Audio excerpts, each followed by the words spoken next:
we have to bring all of them with us. But again, Hashem strengthened Paro's heart, and he didn't send them out. Not only that, Paro said to Moshe, "Go from here. Beware, do not see my face anymore."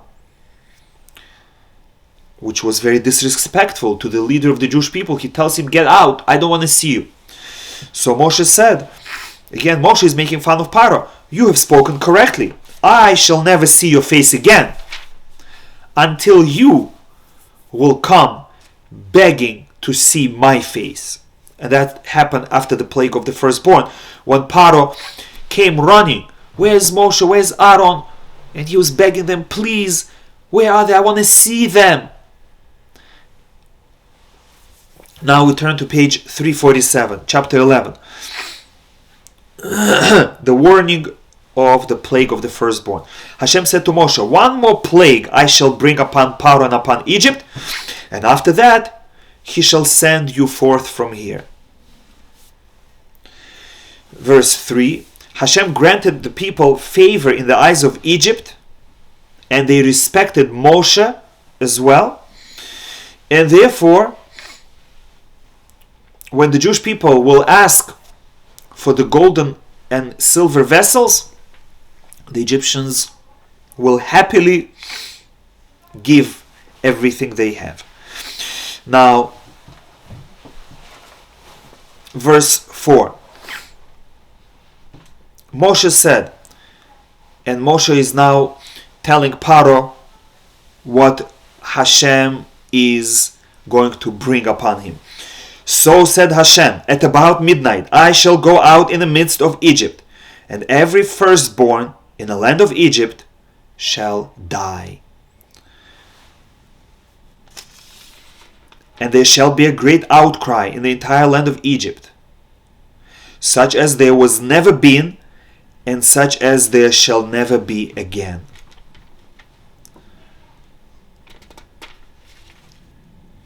Now we turn to page 349. Verse 9, Hashem said to Moshe, "Paro will not listen to you, so that my miracles may be multiplied in the land of Egypt." Now, chapter 12, we have the first commandment, the first positive commandment that was given to the Jewish people as a nation in Egypt. Hashem said to Moshe and Aaron, "This month of Nisan shall be for you the beginning of the months. It shall be for you the first of the months of the year." And this is a commandment to establish the calendar system with the month of Nisan as the first month of the year. And that's what we keep until today. Even though our year starts on Rosh Hashanah, which is in Tishrei, but our first month is in spring, in Nisan. And Rosh Hashanah falls in the 7th month, surprisingly. Because Rosh Hashanah is the new year for the whole humanity. That is when God created humanity, all people, Adam HaRishon. But in Nisan, since the Jewish people became a nation, we celebrate Nisan as our first month. So we have 2 new years, practically, that we celebrate. There are more, but for us, in Tishrei, we celebrate Rosh Hashanah, the new year for the whole humanity. And in Nisan, we celebrate the Rosh Hashanah, the new year for the Jewish people.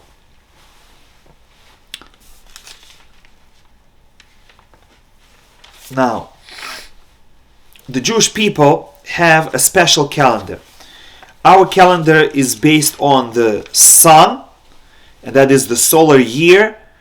We try to stay within the seasons so that Pesach is in the spring and Sukkot is in the fall and Shavuot is in the summer. And we use the lunar calendar as well. We blend them together so that our months are based on the moon and our years are based on the sun, and that is unique. The secular calendar, the Gregorian calendar, is only based on the sun. The new month can be at the beginning of the moon's cycle, or the new month can be in the middle of the new moon's cycle, or at the end. There's no relationship. Whereas by the Jewish month, the beginning of the month is always the beginning of the cycle of the moon, as well as the solar year. We are keeping with it, so that our holidays do not move. Unlike the Muslim calendar, they only use the lunar calendar, and therefore they do follow the cycle of the moon, but they ignore the cycle of the sun. And so the lunar year is 11 days shorter than the solar year, and so their calendar moves 11 days every year. And so every 3 years it moves a whole month. Whereas by the Jewish people we adjust and we add another leap month, a second Adar, to bring back the lunar year. It should match with the solar year. So again, the Jewish calendar is the most perfect and precise. It follows both the moon and the sun. And that is the mitzvah that was given to the Jewish people in Egypt. Now on page 351, we have some rules of the Pesach offering in Egypt. Before the Jewish people left Egypt, on the night when the Egyptians were being killed, Hashem said, you Jewish people, in order to have the merit, the zechut, to leave Egypt and to be saved from the plague of the firstborn, you have to do 2 mitzvot. While I am letting blood flow from Egyptians when their firstborn are being killed, I want you to let blood as well. You have to do circumcision on your foreskin and let some blood out. And late in the day you have to take an animal, a sheep, and you have to cut its neck and let its blood out. And these 2 bloods, the blood of the circumcision and the blood of the Korban Pesach, the Passover offering, will be atonement for your blood, and you will survive. So Hashem already at the beginning of the month tells them, on the 10th of this month they shall take for themselves each man a baby lamb or a baby goat for their household. Verse 6, you should examine it until the 14th day of this month. So from the 10th until 14th, watch to make sure that it is unblemished, that it's a healthy animal. And slaughter it in the afternoon of the 14th of Nisan.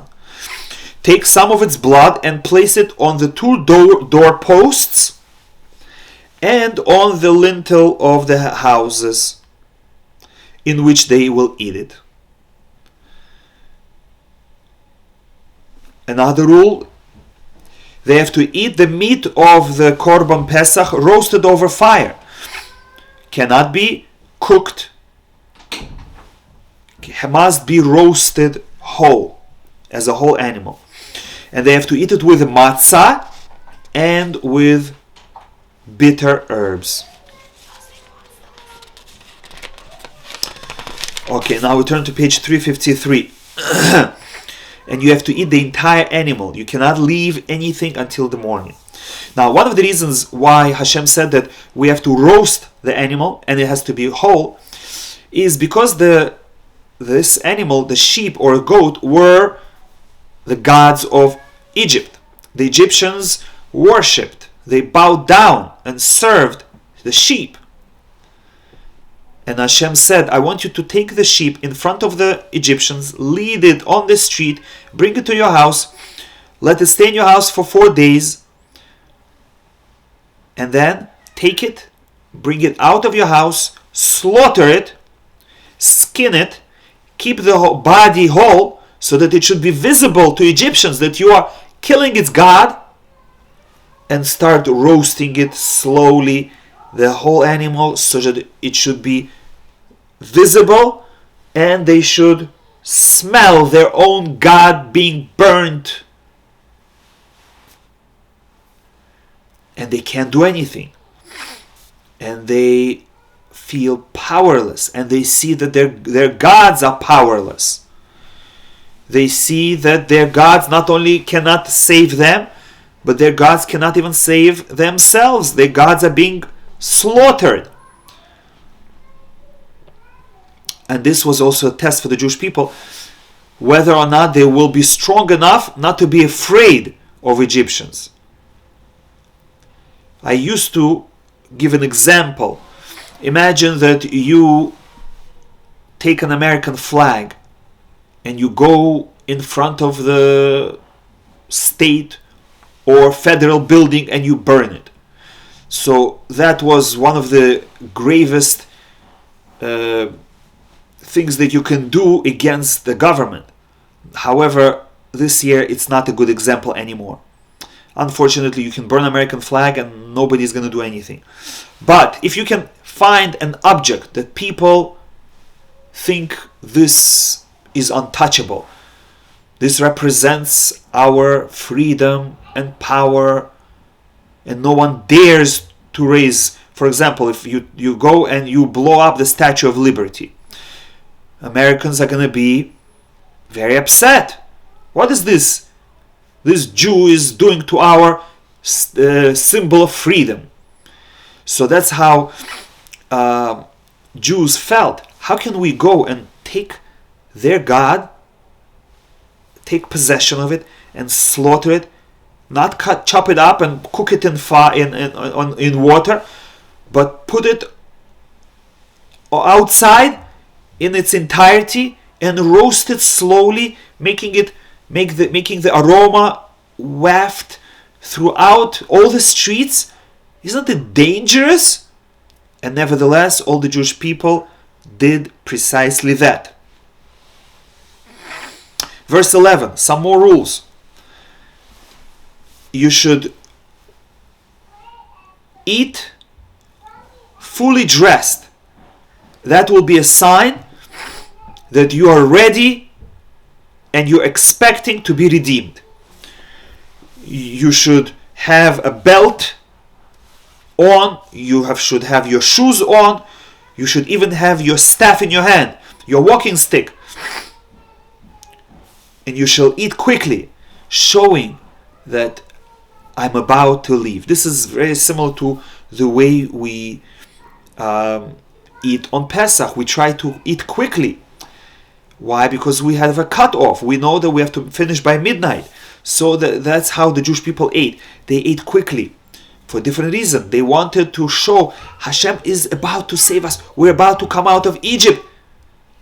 They didn't know that Egyptians are dying. They were peacefully sitting in their homes. And they could have felt threatened that maybe Egyptians are going to come and take revenge on us for killing their God, as Christians have done for thousands of years. But nevertheless, the Jewish people said, we don't worry about the Egyptians. We are about to leave Egypt. We are going to be free. Let's eat quickly and we are out of here. Verse 12, Hashem says, I shall go through the land of Egypt on this night, and I shall strike every firstborn in the land of Egypt, and I shall mete out punishment. I am Hashem. And the blood shall be a sign for you upon the houses where you are, and I shall pass over you. That is why this holiday is called Passover, because Hashem said, I will pass over the Jewish people, and I will land my sword on the Egyptians, and I will strike in the land of Egypt. Verse 14, this day shall become a remembrance for you, and you shall celebrate it as a festival for Hashem, the festival of Pesach. For your generations, as an eternal decree shall you celebrate it. For 7-day period shall you eat matzot, This is the commandment to eat matzah on Pesach, page 355. And on the previous day you shall nullify all chametz from your home, because anyone who eats chametz on Pesach, his soul shall be cut off from the Jewish people. Verse 16. And on that day, the first day, you may not do work, and on the seventh day you may not do work, but you are allowed to cook food for people, not for animals. Verse 19. For 7 days chametz may not be found in your houses. The first commandment was, don't eat chametz. The second commandment is, you should not possess chametz. Verse 20, you shall not eat any chametz in your dwellings. You shall eat only matzah. Verse 21, Moshe instructs the Jewish people. Moshe called to all the elders of Israel and said to them, and he related to them all the laws of Pesach offering that God told him. Now on page 357. No man shall leave the entrance of his house until the morning. The Jewish people were supposed to go into their houses, lock the door, and eat the Korban Pesach. They shechted during the day, they roasted it during the day, and then in the evening they were supposed to bring it in, lock the door, and eat it inside and not go outside.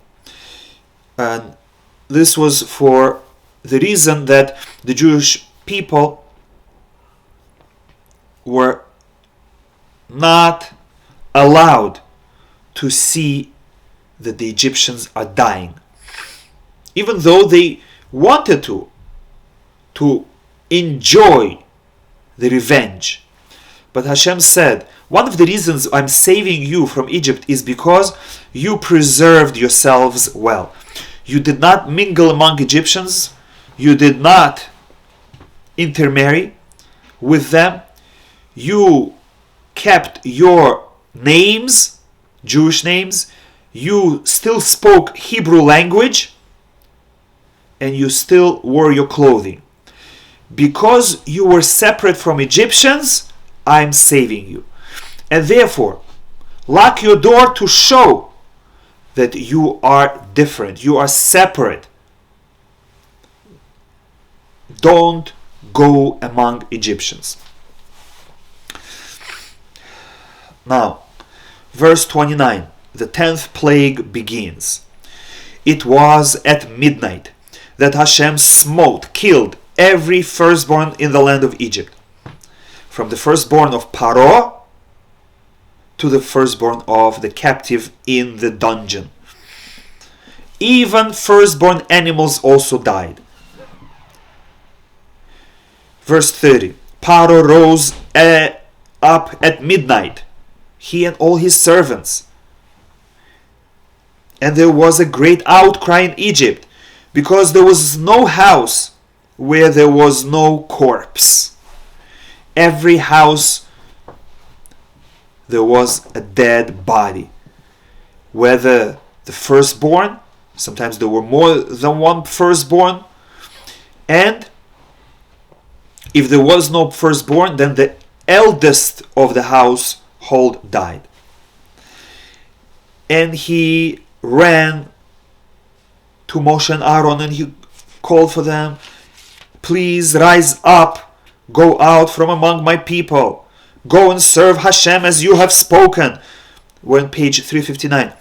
Take even your sheep and even your cattle as you have spoken, and go, and please bless me as well. Complete permission, no strings attached. And of course Moshe said, it's midnight, Paro, we're still sleeping. My children are in pajamas. Wait until the morning. And the Jewish people waited until the morning. And in the morning, Egypt imposed itself strongly upon the people to hasten to send them out of the land. For they said, we're all dying.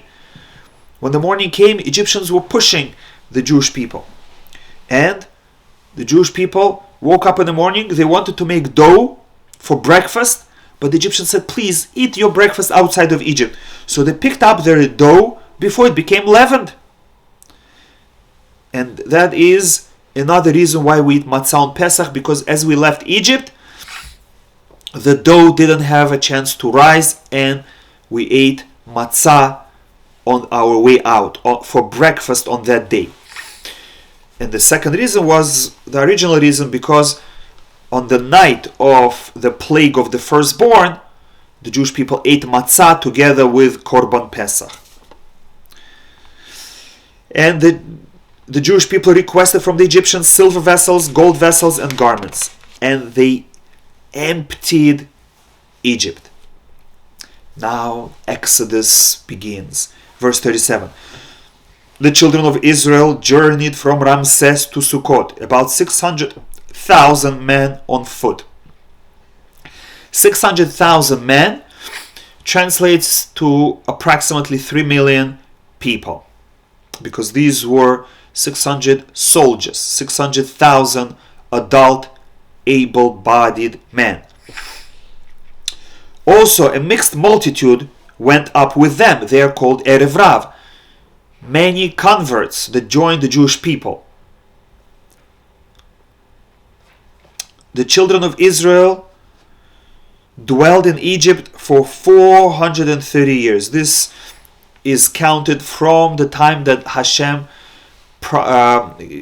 predicted, gave the prophecy to Abraham that his children will be aliens. This was when Abraham was 70 years old. Then from 70 until 100, that's 30 years, and then from the birth of Yitzhak until now it was 400 years. So together it was 430 years. Now we turn to page 361. Additional laws of Pesach offering, this time for future. This is the verse 43. This is the decree of the Pesach offering. A non-Jew may not eat it. A Jewish person who converted to another religion may not eat it. A slave, a non-Jewish slave that you buy and you circumcise, and he accepts upon himself to serve only one God, he may eat it. But just a non-Jewish worker who is not your slave may not eat it. You may not break a bone of the Korban Pesach, and once you start eating it in one place, you cannot move it to another place, or cannot split it into two groups. Okay. Now, chapter 13 on the same page. And here we have the mitzvah to sanctify the firstborn of people and animals. Hashem spoke to Moshe, sanctify to me every firstborn of man and beast. And later we will have laws about the firstborn. The firstborn of animal is holy. If it's a kosher animal, you have to give it to Kohen, and the Kohen brings it as an offering, and then the Kohen eats it. And if it's firstborn of a donkey, which is not kosher, you have to exchange the baby donkey for a baby sheep, and the sheep you give to Kohen, and the baby donkey you keep. And as far as people are concerned, firstborn males of people have to be redeemed from Kohen for 5 silver coins. Now, verse 3, the mitzvah to remember the Exodus. Moshe said to people, remember this day on which you departed from Egypt. Now we turn to page 363. We have some additional mitzvot about chametz, as well as the commandment to say over the Haggadah, say the story of the Exodus on the night of Pesach. As it says in verse 8, and you shall tell your son on that day, saying, It is because of this that Hashem acted on my behalf when I left Egypt. While you're eating matzah and korban pesach and the bitter herbs, you shall say these words to your children.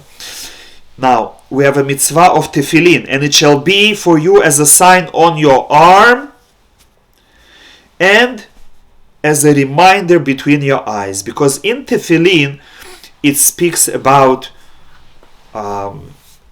the Exodus, it speaks about the plague of the firstborn, it speaks about sanctification of the firstborn, and so on and so forth. It speaks about the foundations of our birth as a nation. That is why we put on tefillin, and we have to be aware what it says in tefillin. We have the Parsha of Shema, as well as these paragraphs. Chapter 13 has 2 paragraphs, and both of them are in tefillin. And the 2 portions of Shema. These are the 4 sections of tefillin. Now, we go to verse 12. You shall set apart every firstborn to Hashem, which means any animal that gives birth for the first time, and it's a baby boy, you have to give to Kohen. Now we turn to page 365, and we speak about the firstborn donkey. Verse 13, every first issue donkey you shall redeem with a lamb. And we speak about the firstborn of humans. Redeem every human firstborn among your sons. That is, give 5 silver coins to Kohen. And finally, verse 14 till the end of the paragraph. When your son will ask you at some future time, what is this? He'll see you eating matzah. He'll see you putting on tefillin. He'll see you observing mitzvot. He'll say, what is this? Dad, you shall say to him, because with a strong hand Hashem removed us from Egypt, from the house of slavery. When Pharaoh stubbornly refused to send us out, Hashem killed all the firstborn in the land of Egypt. Therefore, I offer to Hashem all male first issue of the womb. That is why, to remember that we were saved from the plague of the firstborn, I sanctified the firstborn of kosher animals. I exchange the firstborn of a donkey for a sheep, and I redeemed the firstborn of people from Kohen for 5 silver shekels, coins. And verse 16 again reminds us to wear tefillin, and it shall be as a sign upon your arm and as an ornament between your eyes. For with a strong hand Hashem removed us from Egypt. This concludes Parshat Bo. Thank you for listening. Shabbat Shalom umevorach.